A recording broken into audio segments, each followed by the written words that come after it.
मालिक, खेत ने एक दाना नहीं दिया तो हम कर कहां से दे मालिक? मालिक, व्यापार चौपट है। व्यापारियों को डाकू भी लूट रहे हैं और शाही अफसर भी। हम कर कहां से दें? दमड़ी नहीं दे सकता तो चमड़ी दे। खेती न किसान को, भिखारी को न भीख बली, बनिक को बनिज न, चाकर को चाकरी। किसान के पास खेती नहीं, भिखारी को भीख नहीं, बनिए का व्यापार बंद है। नौकरी के बिना दुखी लोग यहाँ वहां घूमते एक दूसरे से पूछ रहे हैं, कहां जाएं, क्या करें। वेद पुराण कहते हैं और लोक में भी यही देखा गया है कि संकट के समय राम ही कृपा करते हैं। दीन बंधु राम, दरिद्रता रूपी रावण ने दुनिया को दबोच लिया है। उसके अत्याचार की आग देखकर तुलसीदास हाहाकार करते रहे। सुन रहे हो भैया रस खान, बाबा की कविता में देश भी है और राम भी। हाँ ना भादास जी, तुलसी की हाहाकार में देश की हाहाकार है, किसान की हाहाकार है, निर्धन की हाहाकार है, नौकरी पर जीने वाले की हाहाकार है। अगर राजा इस हाहाकार को सुनता तो तुलसीदास राम को ना पुकारते। ये है तुलसीदास, पुकारते हैं वो राम को, वध करने दरिद्रता के रावण का, गरीबी के रावण का। कभी कभी लगता है तुलसीदास की कविता में सिर्फ एक ही मांग है, देश के लिए राम और देश के लिए सुराज। बाबा, कोई जवान आपसे राजपूताना से मिलने आया है। राणा और मीरा की भूमि से? वो तो वीरों के तीर से आ रहा है बेनी। जाओ जल्दी लेकर आओ।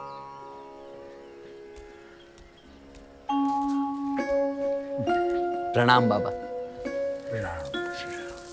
बैठो भैया। कहो कैसे आना हुआ? आपके दर्शन करने।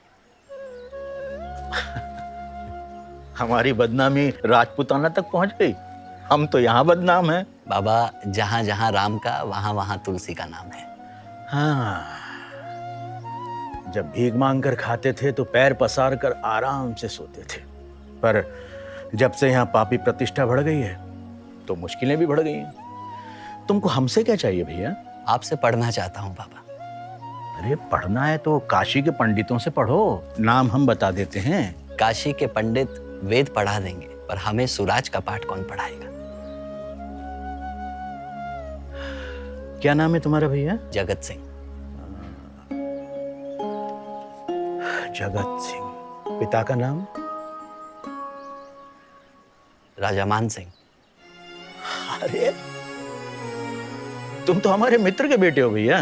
कैसे हैं हमारे राजा मान सिंह? सारे सुख हैं, वे अपने राजा की सेवा में हैं। हमारे राजपूताना में आपकी एक बात बहुत प्रसिद्ध है कि अब धरती के राजाओं के दरबार देवताओं के दरबार से भी बड़े हो गए हैं। श्री राम। राजा मान सिंह आपको बहुत याद करते हैं, पर दरबार ने उनके हाथ बांध कर रखे हैं। उन्होंने ही मुझे हुक्म दिया कि मैं कुछ दिन आपकी सेवा में रहूं और गंगा स्नान करूं। अच्छा हुआ तुम आ गए।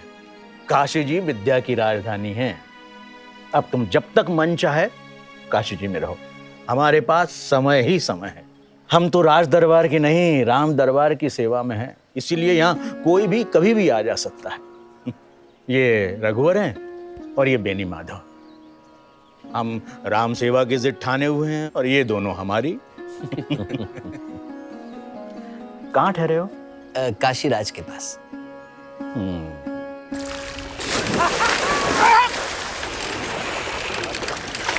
बाबा तुलसी भी कमाल के हैं। बात करेंगे वर्णाश्रम धर्म की, पर 80 की रामलीला में लोग होंगे पासी, अहिर, जुलहा, केवट, तमोली, नाई, गोड़, यानी सभी जात के लोग, यहाँ तक कि मुसलमान भी। अब पंडित लोग बाबा से नाराज होंगे तो बाबा कविता लिख के एक रामबाण और चला देंगे, हो गया। तो इसमें कौन सी गलत बात है पंडित जी? अरे जब प्रभु श्री राम और वशिष्ठ कुहू को गले लगा सकते हैं तो बाबा क्यों नहीं? और आखिर ये सब बाबा के मित्र ही तो हैं। अरे सुना कि कोई राजपूत आया है? अरे पंडित जी आप लोगों को चैन नहीं। अरे राजा मान सिंह का बेटा आया है। जय हो गंगा मैया। 80 पर बाबा की रामलीला होती है, पर उसमें राम जन्म, बाल लीला, धनुष यज्ञ और राम विवाह की लीला नहीं होती। यहाँ पर तो राम राज्य अभिषेक की तैयारी से लेकर राम राज्य स्थापना तक की लीला होती है। ऐसा क्यों? हमने कभी बाबा से पूछा नहीं, तुम ही पूछ लेना, हमें भी पता चल जाएगा। बेनी माधव, जगत भैया का ध्यान रख रहे हो ना? हाँ बाबा। राजपुताना से काशी जी और तुलसी की शिकायत नहीं आनी चाहिए। और कहो जगत भैया। बाबा 80 की रामलीला राज्य अभिषेक से राम राज्य तक ही क्यों? राजा का बेटा राजकाज की बात ही पकड़ेगा। बैठो बैठो बैठो। राज्याभिषेक से ही प्रारंभ होती है राजा की प्रजाहित की यात्रा, और उसका लक्ष्य है राम राज्य, स्वराज। हमने तो आदि कवि वाल्मीकि की रामायण से यही सीखा है। बाबा क्या सिर्फ एक व्यक्ति का शासन शास्त्रों को स्वीकार है? नहीं, शास्त्र तो एक व्यक्ति के शासन का विरोध करते हैं। उल्टे वे बार बार शासक को कोई भी निर्णय करने के पहले अपने मंत्रियों, सचिवों, अमात्यों और गुरुजनों से सलाह करने को कहते हैं। मंत्रो विजय मूलम ही राज्ञाम भवति राघव। राजा की विजय का मूल मंत्रणा में है। रामायण की पूरी राजनीति का केंद्र उस काल के मुख्य 4 राज्य हैं। कौन से हैं 4 राज्य? इक्ष्वाकु वंश का अयोध्या, निषाद गुह का वनवासी राज्य, सुग्रीव का वानर राज्य और लंका का राक्षस राज्य। अयोध्या, किष्किंधा और लंका, तीनों में उथल पुथल हुई। कैकेयी के 2 वरों ने अयोध्या में भूचाल ला दिया। उन 2 वरों में से पहला वर, ये जो श्री राम के अभिषेक की तैयारी हो गई है, इसी अभिषेक के जल से मेरे पुत्र भरत का अभिषेक किया जाए। दूसरा, श्री राम तपस्वी वेश में वल्कल और मृग चर्म धारण कर 14 वर्ष तक दंडकारण्य में जाकर रहे। मेरे पुत्र भरत को आज ही युवराज पद प्राप्त हो।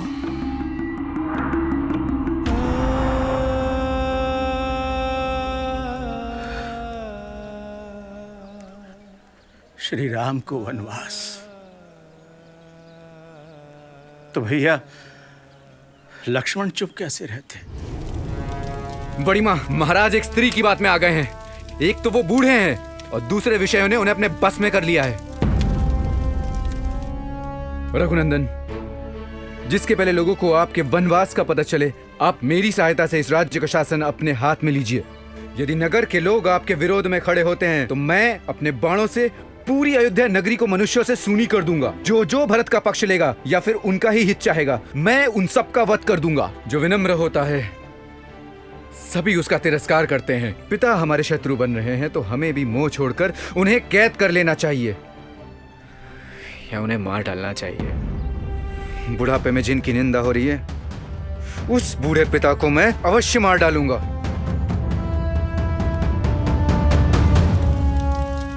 माँ, इस धरती पर जो करना चाहिए मैं वही करने जा रहा हूँ।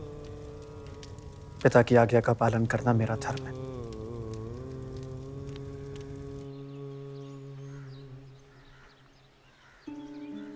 किष्किंधा में बाली और सुग्रीव के बीच विग्रह हुआ। श्री राम, मेरे बड़े भाई बाली ने मुझे घर से निकाल दिया है। मेरी पत्नी भी मुझसे छीन ली गई है प्रभु। मैं डर कर इस वन में रह रहा हूँ। लंका में रावण ने विभीषण का अपमान किया।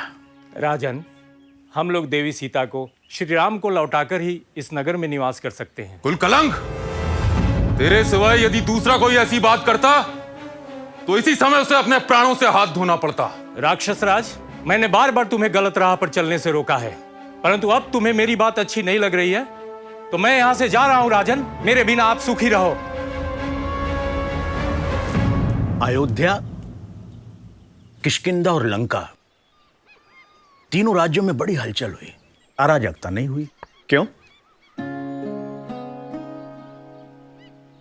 क्योंकि तीनों राज्यों में एक व्यवस्थित शासन था और उसके कारण थे अमात्य यानी लोक सेवक। रामायण में अमात्य के लिए और भी शब्द आए हैं, जैसे कि तीर्थ, महामात्र, अधिकृत, नराह, भृत्य और राजभार नियुक्त। इसके अलावा मंत्री और सचिव शब्द भी रामायण में बार बार आते हैं। मंत्री अमात्यों से ही चुने जाते थे, इसलिए रामायण में सुमंत्र के लिए अमात्य और मंत्री दोनों का प्रयोग हुआ है। इसी तरह रावण के अधिकारी शुक और सारण को भी अमात्य और मंत्री कहा गया है। सुमंत्र को सचिव भी कहा गया है। इसका अर्थ क्या हुआ? मंत्री और सचिव एक ही है। श्री राम, श्री राम, श्री राम। महाराज दशरथ के 8 मंत्री थे। नाम याद है बेनी माधव? दृष्टि, जयंत, विजय, सुराष्ट्र, राष्ट्रवर्धन, अकोप, धर्मपाल और 8वें सुमंत। और पुरोहित रघुवर? ऋषियों में श्रेष्ठ वशिष्ठ और वामदेव। इनके अलावा सुयज्ञ, जाबाली, काश्यप, गौतम, दीर्घायु, मार्कंडेय और कात्यायन भी दशरथ के मंत्री थे। बाबा, इसका अर्थ तो ये हुआ कि मंत्री के 2 स्तर थे। हाँ, कह सकते हैं। पहले स्तर के मंत्री आवश्यकता पड़ने पर तत्काल और बार बार मंत्रणा करते होंगे। पहला स्तर मंत्रिमंडल होगा और दूसरा मंत्री परिषद। पर रामायण मंत्री परिषद की रचना पर प्रकाश नहीं डालता। चित्रकूट में श्री राम ने भरत को 3 से 4 मंत्रियों से मंत्रणा करने की सलाह दी है, रावण को 4 मंत्रियों के साथ और दशरथ को एक स्थान पर 8 मंत्रियों के साथ दिखाया गया है। हाँ, और एक खास बात, महाराज दशरथ के सभी मंत्री मुस्कुराकर बात करने वाले थे। मुस्कुराकर। वाल्मीकि ये लिखना नहीं भूले। जगत भैया, तुमने दिल्ली पति के मंत्रियों को मुस्कुराते देखा है? राज्य के सभी निर्णयों से पहले अधिकारियों और अनुचरों से मंत्रणा करना आवश्यक था। प्रभु श्री राम का युवराज पद पर अभिषेक करने के लिए भी दशरथ ने मंत्रियों से स्वीकृति मांगी। आप सभी जानते हैं कि मेरे पूर्वजों ने प्रजा का अपने पुत्रों की भांति पालन किया है। मैं भी पूर्वजों के मार्ग पर चला। अब मैं विश्राम करना चाहता हूं, इसलिए आप सबकी अनुमति लेकर प्रजा के हित के लिए अपने पुत्र श्री राम को नियुक्त करना चाहता हूं। आप सब इसके लिए मुझे अनुमति दें, या इसके अलावा भी कोई हितकर बात हो तो आप सब सोचें, क्योंकि अनेक का मत एक के मत से श्रेष्ठ होता है। महाराज दशरथ की बात सुनकर सभी विद्वान, सेनापति और जनपद के प्रधान व्यक्ति एक दूसरे से सलाह करने के लिए बैठे। और जब वे सब एक मत हो गए, तब एक बूढ़े सामंत राजा ने महाराज दशरथ से कहा, महाराज, हम सभी श्री राम के युवराज पद पर अभिषेक के लिए एकमत हैं। पर मेरा एक प्रश्न है, आप सभी श्री राम को युवराज के रूप में क्यों देखना चाहते हैं? श्री राम सत्यपरायण है। वो प्रजा को सुख देने में चंद्रमा के समान है और क्षमा करने में पृथ्वी के समान है। वो बुद्धि में बृहस्पति और पराक्रम में इंद्र के समान है। वो दीन दुखियों को सांत्वना देने वाले, मृदुभाषी, ईर्ष्या रहित और सभी के लिए प्रिय वचन बोलने वाले हैं। वो विद्वानों और वृद्धों का संग करने वाले हैं। संगीत शास्त्र में वो भूतल पर श्रेष्ठ हैं। वे कल्याण की जन्मभूमि है। उनका स्वभाव साधु का, हृदय उदार तथा मन विशाल है। वे सभी नगरवासियों से उनका समाचार पूछते हैं। वे स्वयं पहले मुस्कुराकर बातचीत शुरू करते हैं। बूढ़े राजा ने विस्तार से श्री राम के गुणों का वर्णन किया और अंत में महाराज दशरथ से कहा, इसीलिए वरदायक महाराज, आप श्री रामचंद्र का जितने जल्दी हो सके राज्याभिषेक कीजिए। इसी में हम सबका हित है। रावण भी सभी विषयों पर अपने अधिकारियों से मंत्रणा करता था। महाबली वीरों, मनस्वी पुरुषों का यह कहना है कि विजय का मूल कारण मंत्रियों की दी हुई अच्छी मंत्रणा है। इसीलिए मैंने श्री राम के विषय में आप सभी की सलाह लेना बेहतर समझा, जिसमें शास्त्रों का विचार कर सभी मंत्री एकमत होकर किसी फैसले तक पहुंचते हैं। वो उत्तम मंत्र है, जिसमें शुरुआत में मतभेद हो किंतु बाद में सभी एक मत होकर किसी फैसले तक पहुंचे, वो मध्यम मंत्र है। और जहां सभी अलग अलग विचारों का सहारा लेकर आपस में भाषण देने का मुकाबला करने लगे किंतु बाद में एक मत होकर किसी फैसले तक पहुंच भी जाएं, तो भी ऐसा मंत्र अधम मंत्र ही कहलाएगा। रघुवंशी श्री राम समुद्र को पार कर लेंगे या उसे सुखा देंगे या अन्य कोई उपाय करेंगे। ऐसी स्थिति में नगर और सेना के लिए जो भी हितकर हो, ऐसी सलाह आप मुझे दीजिए। शास्त्र परंपरा के अनुसार महर्षि वाल्मीकि ने भी मंत्रणाओं को गुप्त रखने की सलाह दी है। चित्रकूट में प्रभु श्री राम ने भरत जी को प्रश्न करने के बहाने यही सलाह दी थी। रघुनंदन, अच्छी मंत्रणा ही राजाओं की विजय का मूल कारण है। वह भी तभी सफल होती है जब नीति शास्त्रों में निपुण मंत्री उससे गुप्त रखे। भरत, तुम आज समय पर सोते तो नहीं? समय पर जाग जाते हो ना? रात के पिछले पहर में अर्थ सिद्धि के उपाय सोचते हो ना? तुम किसी गूढ़ विषय पर अकेले ही तो विचार नहीं करते, या बहुत लोगों के साथ बैठकर तो मंत्रणा नहीं करते? कहीं ऐसा तो नहीं कि तुम्हारे गुप्त फैसले फूटकर शत्रु के राज्य तक फैल जाते हैं? रघुनंदन, ऐसा काम जिसका साधन बहुत छोटा पर फल बहुत बड़ा हो, तय कर लेने के बाद तुम उसे जल्दी शुरू कर देते हो ना? उसमें देरी तो नहीं करते? तुम्हारे सारे काम पूरे हो जाने के बाद या पूरा होने के करीब पहुंचने पर ही दूसरे राजाओं को पता चलते हैं ना? कहीं ऐसा तो नहीं कि तुम्हारी भावी योजनाओं को वो पहले से ही जान लेते हैं? भरत, तुम्हारे द्वारा लिए गए फैसले मंत्रियों के ना बताने पर भी दूसरे लोग युक्तियों से या तर्क से उसे जान तो नहीं लेते ना? तुम्हें और तुम्हारे अमात्यों को दूसरों के गुप्त फैसलों का पता चलता है या नहीं? क्या तुम हजारों मूर्खों के बदले एक बुद्धिमान को ही अपने पास रखने की इच्छा रखते हो? क्योंकि एक विद्वान ही अर्थ संकट के समय महान कल्याण कर सकता है। यदि राजा अपने पास 1000 या 10,000 मूर्ख भी क्यों ना रख ले, फिर भी समय आने पर उनसे कोई अच्छी सहायता नहीं मिलती।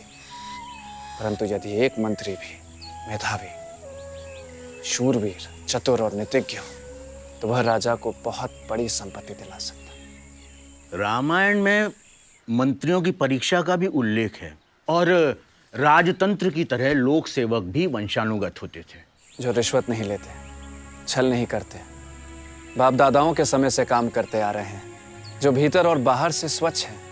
ऐसे अमात्यों को तुम उत्तम कामों में नियुक्त करते हो ना? अमात्यों में से श्रेष्ठ व्यक्तियों को मंत्री बनाया जाता था।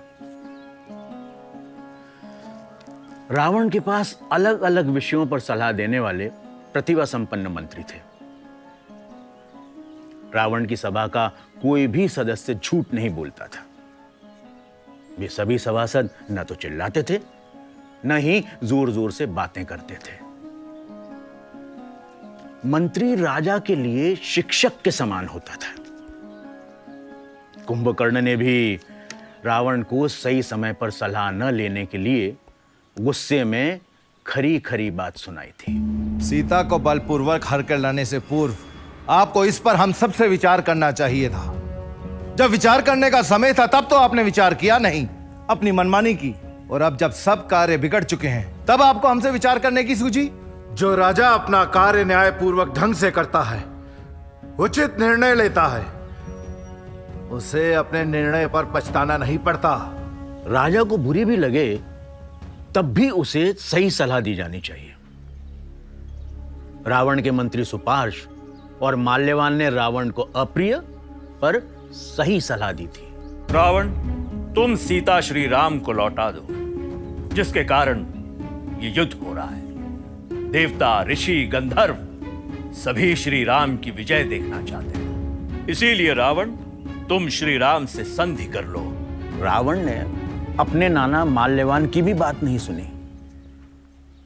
राजा दशरथ अपने मंत्रियों की सलाह का सम्मान करते हैं, पर निरंकुश रावण सही पर अप्रिय सलाह देने वालों का अपमान करता था।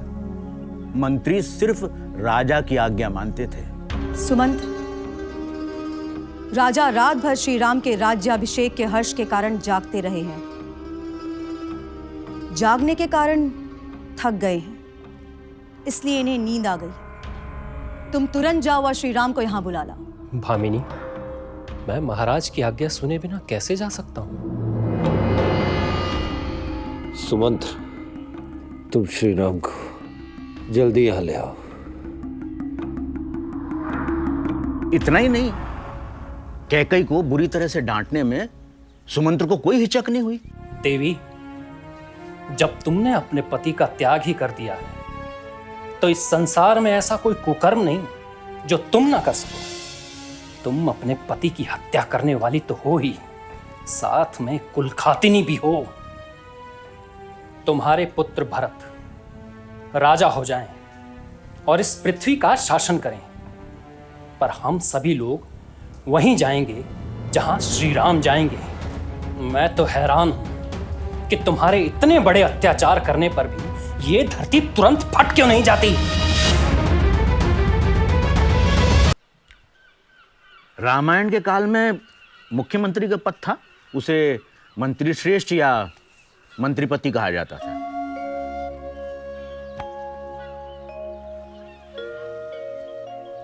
सुदामन महाराज जनक के और सिद्धार्थ महाराज दशरथ के मंत्रिपति कहे गए हैं। रावण के प्रमुख मंत्री को मुख्यमंत्री कहा गया है। निषाद राज के प्रधानमंत्री को महानमात्य या महामात्य कहते थे। हनुमान जी सुग्रीव के सचिव थे, उन्हें सचिव उत्तम कहा गया है, जिससे ऐसा लगता है कि हनुमान जी सुग्रीव के मंत्रिपति थे। रामायण 18 तीर्थों या अमात्यों का उल्लेख करता है। भरत, क्या तुम शत्रु पक्ष के 18 तीर्थों और अपने पक्ष के 15 तीर्थों की 3-3 गुप्तचरों द्वारा जांच पड़ताल करते हो? मंत्री के बाद आता है पुरोहित। महाराज दशरथ के पुरोहित वशिष्ठ। अयोध्या में शायद ही कोई ऐसा प्रसंग होगा जिसमें वशिष्ठ आगे न रहे हो। बाबा, पर क्या वशिष्ठ महाराज दशरथ के मंत्री थे? नहीं, वे मार्गदर्शक थे। इसीलिए दशरथ अमात्यों और दूसरे अधिकारियों से पहले वशिष्ठ से सलाह लेते थे। उनके इसी स्थान के कारण उन्हें कभी कभी वशिष्ठम मंत्रिणाम वरम भी कहा गया है। महाराज दशरथ ने वन में जा रहे श्री राम के साथ अयोध्या का खजाना भेजने का आदेश दिया। तब कैकेयी ने विरोध किया। मंत्रिपति सिद्धार्थ ने उन्हें समझाया, पर कैकेयी नहीं मानी। पर जब सीता जी को श्री राम ने वल्कल वस्त्र पहना दिए तो वशिष्ठ अपने आंसुओं को न रोक सके। मर्यादा का उल्लंघन कर अधर्म की ओर पैर बढ़ाने वाली कैकई, तू कैकई राज के कुल पर कलंक है। देवी सीता वन में नहीं जाएगी। राम के राज्याभिषेक के लिए बने राज सिंहासन पर अब सीता ही बैठेगी। पत्नी पति का आधा अंग होती है। सीता श्री राम की आत्मा है, इसलिए श्री राम की जगह अब सीता ही राज्य का पालन करेंगी। यदि सीता श्री राम के साथ वन में चली जाएगी तो इस राज्य के, इस नगर के सभी लोग अपनी संपत्ति और जरूरी सामान लेकर यहां से चले जाएंगे। याद रख, श्री राम जहां के राजा ना होंगे वो राज्य न रह जाएगा, जंगल बन जाएगा। श्री राम जहां भी बसेंगे वो जंगल एक स्वतंत्र राष्ट्र बन जाएगा। सीता को वल्कल वस्त्र देना बिल्कुल भी उचित नहीं है कैकई। तूने केवल श्री राम के लिए वनवास का वर मांगा था, सीता के लिए नहीं। इसलिए सीता हमेशा वस्त्राभूषणों से विभूषित, सदा श्रृंगार कर वन में श्री राम के साथ रहे। तब राजा दशरथ ने सीता जी को पहनने योग्य बहुमूल्य वस्त्र और महान आभूषण जो 14 वर्ष के लिए पर्याप्त हो, गिनकर तुरंत लाने को कहा।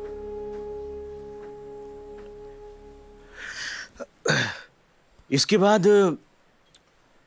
लोक सेवा में क्रम आता है युवराज का। जब श्री रामचंद्र राजा हो जाएंगे तो उनके पुत्र को राज्य मिलेगा। भरत तो उत्तराधिकार से अलग हो जाएंगे। राजा के सभी बेटे सिंहासन पर नहीं बैठते। यदि सभी को सिंहासन दे दिया जाए तो भारी अनर्थ हो जाएगा। इसीलिए राजा अपने राजकाज का भार बड़े पुत्र पर ही रखते हैं। यदि बड़ा पुत्र गुणवान ना हो तो दूसरे गुणवान पुत्र को भी राज्य सौंप देते हैं। विभीषण लंका में और सुग्रीव किष्किंधा में युवराज थे। बाद में अंगद किष्किंधा में युवराज बने। युवराज प्रशासन और सेना की कार्यवाही में राजा की सहायता करता था। बेटा, गुप्तचरों द्वारा सच्ची बातों का पता लगाओ। सभा में आकर प्रजा के मुख से उनकी बातों को सुनो और उस पर विचार करो। मंत्री, सेनापति, अधिकारी और प्रजा को प्रसन्न रखो। जो राजा भंडार घर, हथियार घर आदि में जरूरी वस्तुओं को जमा कर अपने मंत्री, सेनापति और प्रजा को प्रिय मानकर उन्हें अपने प्रति अनुरक्त और प्रसन्न रखता है, अपने राज्य की देखभाल करता है, उसके मित्र उसी तरह प्रसन्न होते हैं जैसे देवता अमृत को पाकर प्रसन्न हुए थे। रावण ने अपनी अनुपस्थिति में विभीषण को लंका का प्रशासन सौंपा था। सेना के लिए रामायण में वाहिनी, चमू, अनेकिनी शब्द का प्रयोग हुआ है और सेना के मुख्य के लिए सेनापति। राज्य शासन में सेना की सभा में भागीदारी होती थी। भरत, क्या तुमने सदा संतुष्ट रहने वाले, शूरवीर, धैर्यवान, बुद्धिमान, पवित्र, कुलीन और तुम्हारे प्रति अनुराग रखने वाले युद्ध कार्य में दक्ष पुरुष को सेनापति बनाया है ना? तुम्हारे प्रधान सेनापति बलवान, युद्ध कुशल और पराक्रमी तो है ना? क्या तुमने उनके शौर्य की परीक्षा ली?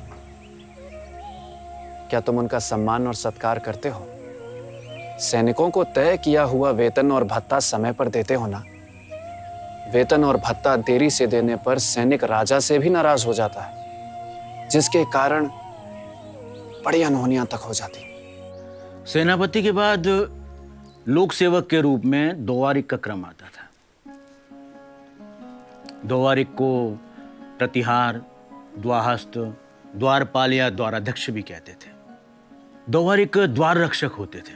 चूंकि महल में कई दरवाजे होते थे इसलिए दौवारिक भी कई होते थे। उनके हाथ में वैत्र या छड़ी होती थी। प्रतिहारी स्त्री द्वार रक्षक होती थी। वे अतिथि को उनके पद और योग्यता के अनुसार सभा में ले जाकर योग्य स्थान और आसन देते थे। इसी प्रकार अंतःपुराधिकृत या अंतर्वांशिक रनिवास के रक्षकों का मुख्य होता था। रामायण स्त्र्याध्यक्ष का वर्णन करता है जिनके हाथों में छड़ी होती थी। रनिवास के द्वारों की रक्षा स्त्रियां, बालाएं या बूढ़े पुरुष करते थे। उसके बाद बंधनगाराधिकृत यानी कारावास अधिकारी लोक सेवा के क्रम में आता है। धनाध्यक्ष राज्य की आय का अधिकारी था। रामायण कोष के बारे में बार बार उल्लेख करता है। उससे राज चलने में कोष के महत्व का पता चलता है। रघुनंदन, क्या तुम्हारी आय अधिक और खर्च कम है ना? तुम्हारे खजाने का धन अयोग्य व्यक्तियों के हाथों में तो नहीं चला जाता? देवता, पितर, ब्राह्मण, अभ्यागत, योद्धा तथा मित्रों पर तुम्हारा धन खर्च होता है या नहीं? राजाज्ञा वक्ता नाम का एक लोक सेवक होता था। ऐसा लगता है कि वो न्याय अधिकारी होता था। प्राद विभाग मुख्य न्यायाधीश होता था। न्याय करने में प्राद विभाग का स्थान राजा के बाद आता था। प्रभु श्री राम ने न्याय व दंड देने वाले अधिकारियों के लिए धन के लालच से बचने की सलाह भरत को दी थी। रघुनंदन, कभी ऐसा तो नहीं होता कि कोई आदमी किसी श्रेष्ठ, निर्दोष और शुद्ध आत्मा पुरुष पर आरोप लगा दे और इस बारे में शास्त्र जानने वाले कुशल विद्वानों से विचार किए बिना ही लालच में उसे आर्थिक दंड दे दिया जाता हो? जो चोरी करते पकड़ा गया हो, पूछताछ करने पर भी जिसका चोर होना साबित हो गया और जिसके विरुद्ध बहुत सारे सबूत हों, ऐसे चोर को तुम्हारे राज्य में धन के लालच में छोड़ तो नहीं दिया जाता ना? रघुकुल भूषण, यदि धनी और गरीब में कोई विवाद छिड़ा हो और वह राज्य के न्यायालय में निर्णय के लिए आया हो, तो तुम्हारे मंत्री धन आदि का लोभ छोड़कर उस मामले पर विचार करते हैं ना? रघुनंदन, निरपराध होने पर भी जिन पर झूठा आरोप लगाकर दंड दिया जाता हो, ऐसे लोगों की आंखों से जो आंसू गिरते हैं, वो पक्षपात पूर्ण शासन करने वाले राजा के पुत्र और पशुओं का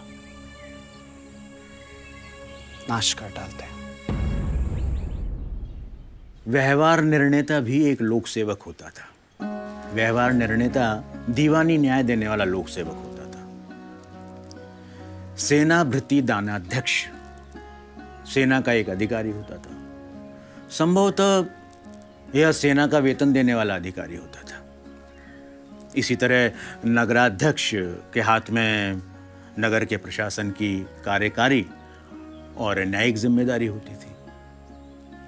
इसी तरह राष्ट्रपाल वनवासियों का अधिकारी, दंडाधिकारी दंड देने वाला या सेना का अधिकारी, दुर्गपाल दुर्ग का अधिकारी होता था। क्या तुम्हारे सभी दुर्ग अनाज, अस्त्र, शस्त्र, यंत्र, शिल्पी और धनुर्धारी सैनिकों से भरे पूरे रहते हैं? रामायण में राज्य के कई अधिकारियों का उल्लेख है। अमात्य मुख्य का तात्पर्य विभागों के अधिकारी भी हो सकता है। बाबा, रामायण में दूतों का क्या स्थान था? उनकी भूमिका बड़े महत्व की थी। भरत, तुमने जिसे राजदूत पद पर नियुक्त किया है, वह व्यक्ति अपने ही देश का रहने वाला, विद्वान, कुशल, प्रतिभाशाली और जैसा कहा जाए वैसी ही बात दूसरों के सामने कहने वाला सद्विवेक युक्त है ना? राजदूतों को राजनैतिक सुरक्षा प्राप्त थी। वे कितनी भी कड़वी बातें कहें, पर उनकी हत्या नहीं हो सकती थी। राक्षस राज, ऊंच नीच का ज्ञान रखने वाले श्रेष्ठ राजा दूत का वध नहीं करते। इस वानर को मारना धर्म के विरुद्ध है। इस वानर ने वाटिका का विध्वंस और राक्षसों का वध करने का पाप किया है, इसलिए मैं इसका वध करूंगा। राजन, सत्पुरुषों ने कहा है कि दूत कहीं भी किसी भी समय वध करने योग्य नहीं होते। दूत सदा पराधीन होता है, इसलिए वो वध करने योग्य नहीं होता। राज्य का महत्व का एक और अधिकारी होता था, वो था सूत। सुमंत्र महाराज दशरथ के महान अधिकारी थे। वे सूत भी थे और मंत्री भी। राजा और पुरोहित दोनों उनसे परामर्श लेते थे। उन्हें मंत्र कोविद यानी मंत्रणा करने में कुशल कहा गया है। बाबा, पर सूत तो राज परिवार की प्रशंसा में गाते भी थे। ठीक कहा तुमने। कई बार सूतों का उल्लेख मागधों के साथ भी हुआ है। भरत की आज्ञा से अयोध्या से गंगा तक राजमार्ग बनवाया गया था। उसके वर्णन से पता चलता है कि रामायण के काल में बड़े बड़े मार्ग बनाने की सुव्यवस्था थी। नरेंद्र मार्ग या राजमार्ग बनाने के लिए मार्ग बनाने वाले कुशल कारीगरों ने जहां पुल बांधने के लिए योग्य पानी देखा वहां पुल बना दिए, और जहां पानी बहाने के लिए मार्ग बनाना जरूरी समझा वहां बांध काट दिए गए। छोटे छोटे सोतों का पानी जो यहाँ वहां बिखर जाता था, उन्हें बांधकर जलाशय बना दिए गए। सेना से पहले मार्ग बनाने के लिए कुशल कारीगरों का दल चलता था, और महान शिल्पी नल ने तो समुद्र पर सेतु बना दिया था। इसके अलावा रामायण युक्त नाम के अधिकारियों की श्रेणी का उल्लेख करता है, जो आदर्श राजा के लिए होते थे वही आदर्श लोक सेवकों के लिए भी होते थे। बाबा, क्या रामायण में कर का उल्लेख है? उसके बिना न तो कोश होगा न राज्य। अरण्यकांड में इसका उल्लेख है। जब शरभंग मुनि के ब्रह्मलोक चले जाने के बाद कई वानप्रस्थ मुनि श्री राम से मिले। स्वामी, जो राजा प्रजा से उसकी आय का छठा भाग कर के रूप में ले ले, पर पुत्र की भांति प्रजा की रक्षा ना करे, उसे महान अधर्म का भागी बनना पड़ता है। आर्य श्री राम जिसकी अनुमति से वन में गए हो, वो उसी अधर्म का भागी हो जो प्रजा से उसकी आय का छठा भाग लेकर भी प्रजा वर्ग की रक्षा ना करने वाले राजा को प्राप्त होता है। रामायण अधिक कर लेने के भी खिलाफ है। जैसे पवित्र याजक पतित यजमान का और स्त्रियां कामाचारी पुरुष का तिरस्कार करती हैं, वैसे ही प्रजा कठोरता पूर्वक अधिक कर लेने के कारण तुम्हारा अनादर तो नहीं करती। नहीं भैया, रामायण प्रशासन में देरी के भी खिलाफ है। रघुनंदन, जिसका साधन बहुत छोटा पर फल बहुत बड़ा हो, ऐसे काम को तय कर लेने के बाद तुम उसे जल्दी शुरू कर देते हो ना, उसमें देरी तो नहीं करते। रामायण अनावश्यक कठोर दंड के भी विरुद्ध है। कैकई कुमार, तुम्हारे राज्य की प्रजा कठोर दंड से परेशान होकर तुम्हारे मंत्रियों का तिरस्कार तो नहीं करते। नहीं भैया, राजा को प्रजा को आसानी से स्वयं जाकर मिलना चाहिए। राजकुमार, क्या तुम हर दिन सुबह खास खास सड़कों पर जाकर नगरवासियों से मिलते हो कि नहीं? सुशासन का एक ही सिद्धांत है, जो न्यायपूर्वक शासन करता है उसे बाद में पछताना नहीं पड़ता। भैया भरत ने 14 वर्ष बाद प्रभु श्री राम को अपने पास धरोहर के रूप में रखा राज्य लौटाया। राज्य धरोहर है।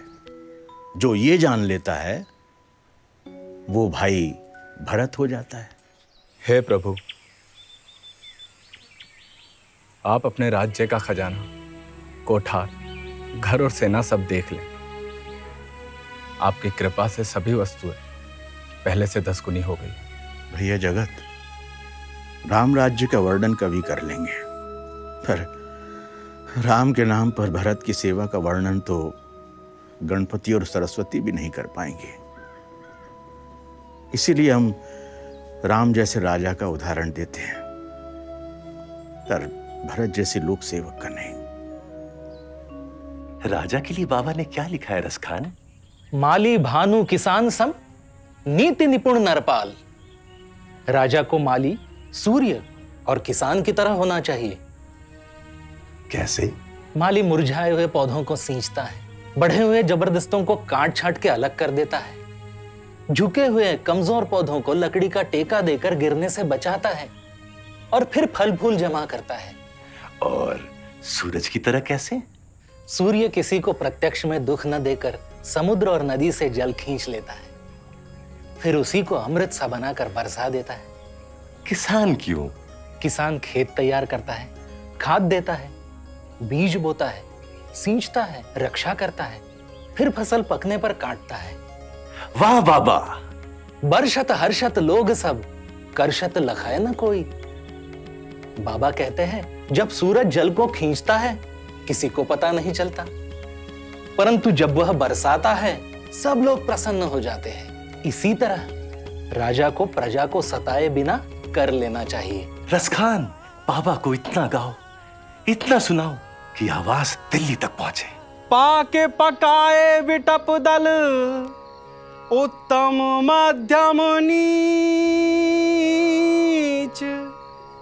फल नर लहे नरेश तो, कर विचार मन भी। उत्तम वो है जो पेड़ों से पके फल लेता है, और मध्यम वो है जो अध पके फल लेकर ही घर में पकाता है, और अधम वो है जो अधीर होकर पत्तों को ही नोच डालता है। इसी प्रकार उत्तम राजा को भी कर तभी वसूल करना चाहिए जब फसल पक जाए। जो बिना फसल के पके कर उगाता है वो राजा मध्यम है, और अकाल पड़ने पर भी पीड़ा पहुंचाकर किसानों से कर ऐंठने वाला राजा अधम है। श्री राम श्री राम श्री राम। हाँ। बेनी माधव की परीक्षा ले रहे हो जगत भैया? बेनी भैया के हम विद्यार्थी हैं बाबा। परीक्षा तो हमारी समय लेगा। काल की ठीक याद दिलाई जगत भैया। बैठो बैठो। रघुवर, वो क्या है काल तोपची? काल तोपची तुपक मही, दारू अनय कराल, पाप पलीता कठिन गुरु, गोला पुहमी पाल। काल ही गोलंदाज है, पृथ्वी ही तोप है, विकराल अनीति ही बारूद है, पाप ही पलीता है और राजा ही कठोर और भारी गोला है। यानी दुष्ट राजा प्रजा का नाश करता है। मुखिया मुखुसों चाहिए खान पान कहूँ एक, पालहि पोषहि सकल अंग, तुलसी सहित विवेक। राजा मुंह जैसा होना चाहिए, जो खाने पीने के लिए तो एक है, पर वो विवेक से शरीर के सभी अंगों का पालन पोषण करता है। अयोध्या में वशिष्ठ की अनुमति के अनुकूल राज चलता था। अमात्य और सचिव मंत्रणा भी देते थे, पर मंत्री कैसे होने चाहिए? सचिव वैद गुरु तीनी, जो प्रिय बोलहि भय आस, राज धर्म तन तीनी, कर होई बेगहि नास। यदि मंत्री वैद्य और गुरु भय से आशा से हाँ में हाँ मिलाने लगते हैं तो राज्य, धर्म और शरीर तीनों का जल्दी ही नाश हो जाता है। बाबा, आपके मुख से राम राज्य का वर्णन सुन लूं तो घर जाकर कह सकूंगा कि मैंने बाबा के मुंह से राम राज्य सुना है। इस बूढ़े को ठग रहे हो भैया जगत। दैहिक दैविक भौतिक तापा, राम राज नहीं काहू व्यापा, सब नर करें परस्पर प्रीति, चल ही सुधर्म निर्तच्युति नीति।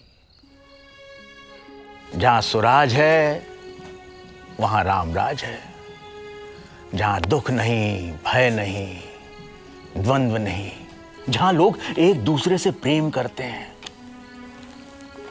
जहां अकाल मृत्यु नहीं, रोग नहीं, पीड़ा नहीं,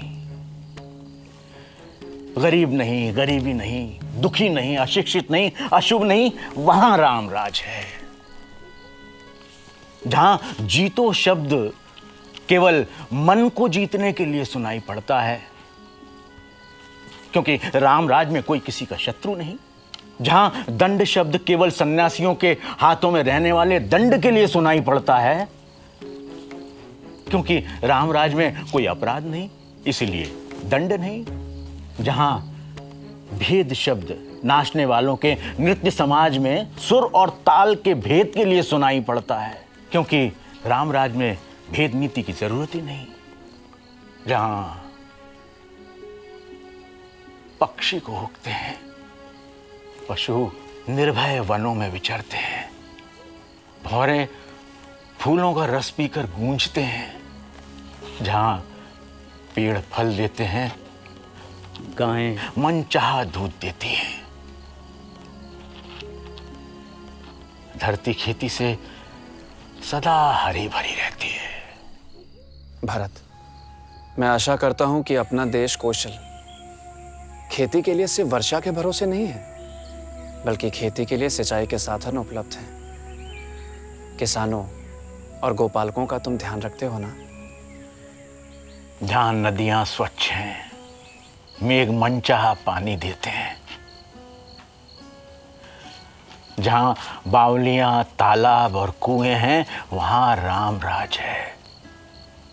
जहां सुख संपत्ति है, जहां राजा का अनुशासन है, पर राजा कोई गलती करे तो प्रजा को उसे टोकने का अधिकार है, वहां राम राज है। सोई सेवक प्रियतम मम सोई, मम अनुशासन माने जोई। जो अनीति कुछ भाषो भाई, तो मोही बरजहु भय बिसराई। मुझे वह प्रिय है जो मेरा अनुशासन माने, पर यदि मैं कुछ गलत करूं तो बिना भय के मुझे टोकना भाई। तेहि अवसर सुनी शिव धनु भंगा, आया हूँ भ्राग कुल। बाबा, राजपुताना से कोई संदेश लाया है। उसे ले आओ। कमल पतंगा, शीश जटा शशि, बदन सुहावा।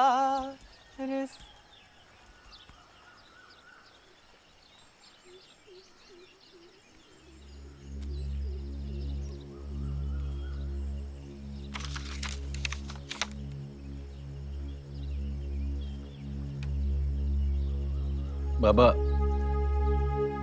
जगत भैया नहीं रहे। ये उनकी देह छोड़ने से पहले की चिट्ठी है। जो मेरी अकाल मृत्यु हो जाए तो मेरी अस्थियां अपने हाथों से गंगा में बहा देना। श्री राम, श्री राम। हमारे पाप धुल जाएंगे।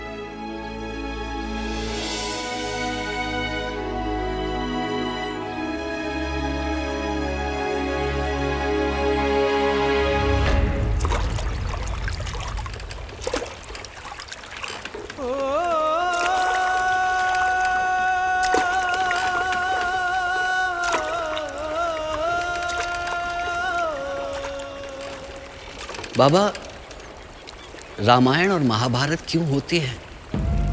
जगत भैया, जब एक भाई दूसरे भाई के सिर पर मुकुट रखने को तैयार होता है, तब रामायण होती है। और जब एक भाई दूसरे भाई का मुकुट उतारने को तैयार होता है, तब महाभारत होती है। बाबा, हम राजपूतों को आशीष दें कि हम सब भरत भैया की तरह राम का राज संभालें।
सा सा धा नि पा पा गा मा रे सा नि सा धा नि सा धा मा सा धा मा धा नि सा